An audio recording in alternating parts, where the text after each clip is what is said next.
Hello everyone, welcome to the HardReset channel, and today I'm going to show you how to change the image review duration on the Canon EOS R50 camera.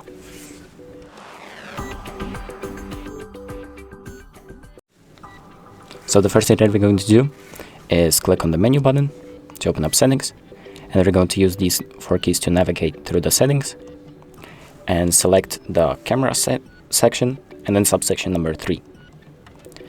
And then select image review and click set to selected, and then select review duration.